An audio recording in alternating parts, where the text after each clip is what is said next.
Vážení přátelé, srdečně vás vítám na první ze sérií našich videí s našimi podporovateli a kandidáty. A jako první host je zde hradecký senátor Jan Holásek. Pane senátore, vítejte. Dobrý den, pane doktore, rád vás zase vidím a zdravím všechny hradečáky a občany Královéhradeckého kraje. Já jsem právě přemýšlel, kde jsme se my vlastně poprvé potkali nebo poprvé setkali a spolu komunikovali. Tak já myslím, že buď to bylo někde na univerzitě hradecké, že jsme se tam nějak, že já jsem ve správní radě, vy tam působíte, pane doktore, anebo to bylo na krajském zastupitelstvu. A myslím, že někde tam to muselo být. Na krajském zastupitelstvu 100%. Tam 100%. Tam to sedíme kousek dál od sebe pravda, v rámci jednotlivých lavic. Je to tak. A zeptám se, proč vy jako iniciátor a tvůrce Rozvíjíme Hradec jste se přidal k iniciativě Hlasu samospráv? No tak já už jsem o tom mluvil několikrát. Samozřejmě pro rozvoj Hradce Králové je zásadní provazba na další úrovně. To je jasný. Je to krajská úroveň, proto vlastně ta kandidátka Hlasu samospráv, kterou já a my celý Rozvíjíme Hradec vnímáme jako nadstranickou, založenou na zástupcích samospráv, zejména tedy obcí, měst, ale i spolků a dalších iniciativ, tak si myslím, že nám jako sedí, že to je pěkný projekt a umožňuje nám být zastoupeni i na krajské úrovni, která samozřejmě pro Hradec je naprosto zásadní. Jsou důležité i úrovně další, celostátní, mezinárodní. Tam já se snažím jako senátor tomu Hradci a celému Hradecku pomáhat, ale samozřejmě ten kraj je naprosto klíčový. V rámci mého působení v čele kraje jsme s městem Hradec Králové řešili různé otázky nejen s městem Hradec Králové, ale i s Pardubickým krajem, s městy Pardubice. Co ale vy vnímáte na tom modelu město Hradec Králové a Královéhradecký kraj jako nejdůležitější, jako možná i nejpalčivější bod, který je potřeba pro hradečáky a celé město řešit? Tak já bych ještě možná začal trošku, jak jste zmínil spolupráci s Hradcem a s Pardubicemi a myslím si, že to je strašně důležitá věc. Já se pořád jako směju tomu historickému, jako prostě té rivalitě. On to je samozřejmě trošičku jako fajn a úsměvný a každý si občas do toho trošičku jakoby zajdeme, ale naprosto zásadně spolupráce těch dvou měst, že to souměstí je velmi silný ekonomicky, společensky, kulturně, sportovně a tak dále. To je důležitý. Ale k té další otázce samozřejmě těch témat konkrétních je mnoho.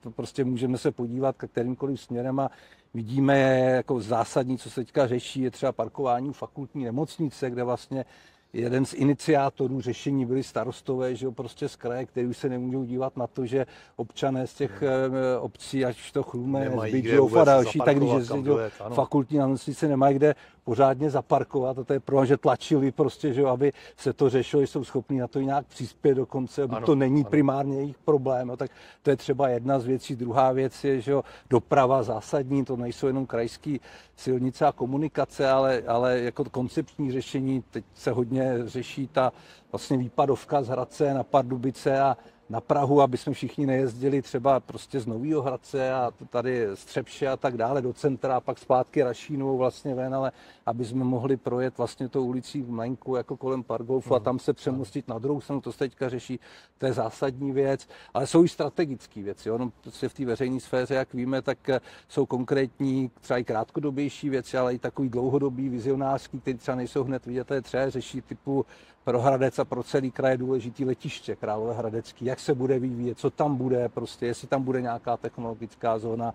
Je to i teďka hodně aktuální a viditelný otázka třeba i hradeckého fotbalu. Jo? Řeší se to, že vstoupí do Královéhradeckého fotbalového klubu soukromý investor. Můj názor je, že by tam měl být taky zapojen kraj nějakým akcionářským podílem, aby ta provazba tam byla. Jo? Že těch věcí je opravdu mnoho a samozřejmě obrovským tématem jsou pak ty témata obecná, kterým se věnujeme, jako je bydlení v Královéhradeckém kraji, v Hradci jako takovým, dostupná zdravotní péče a další, ale o tom ještě asi budeme mluvit.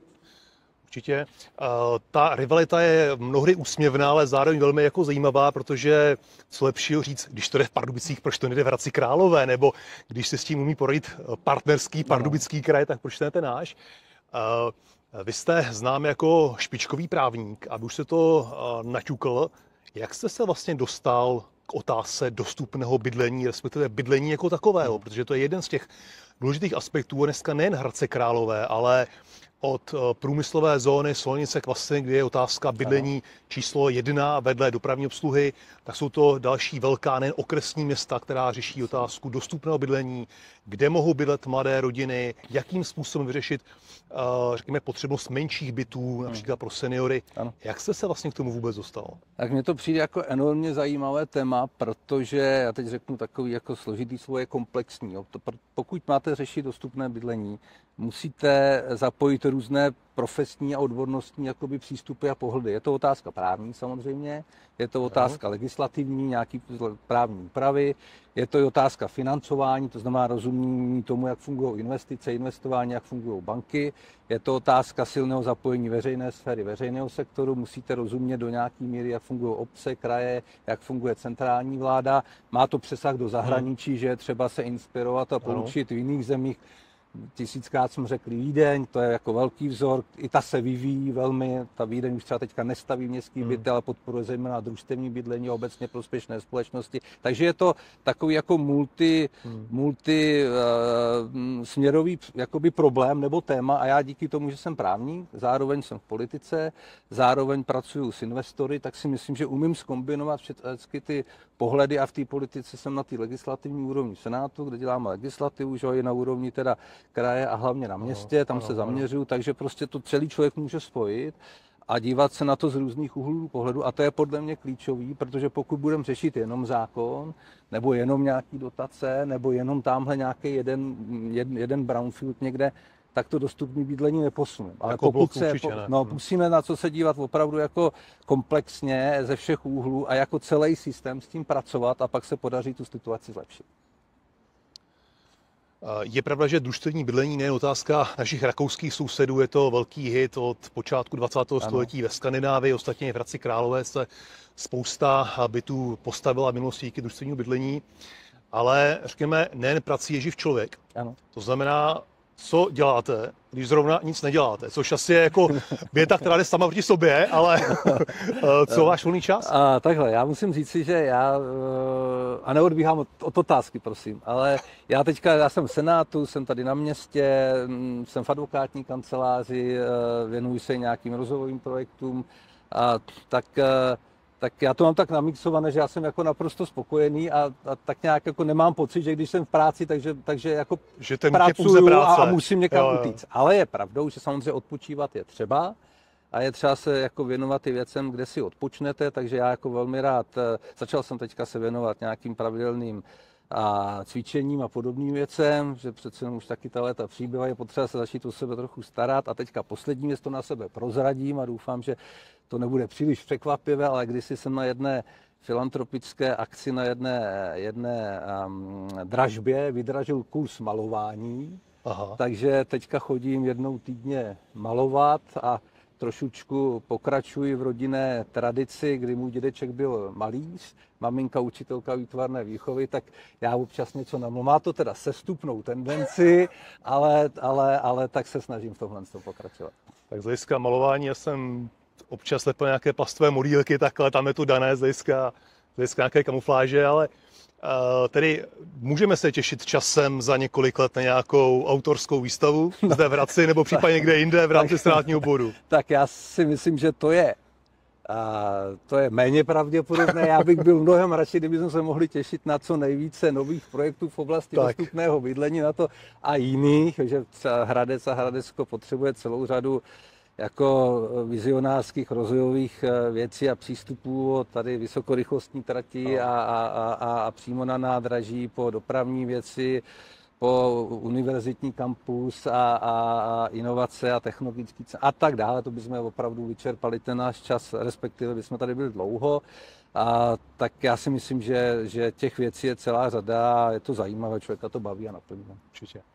Pane senátore, děkuju, těch témat je mnoho, úkolů a práce taky. Každopádně díky za velmi příjemné povídání.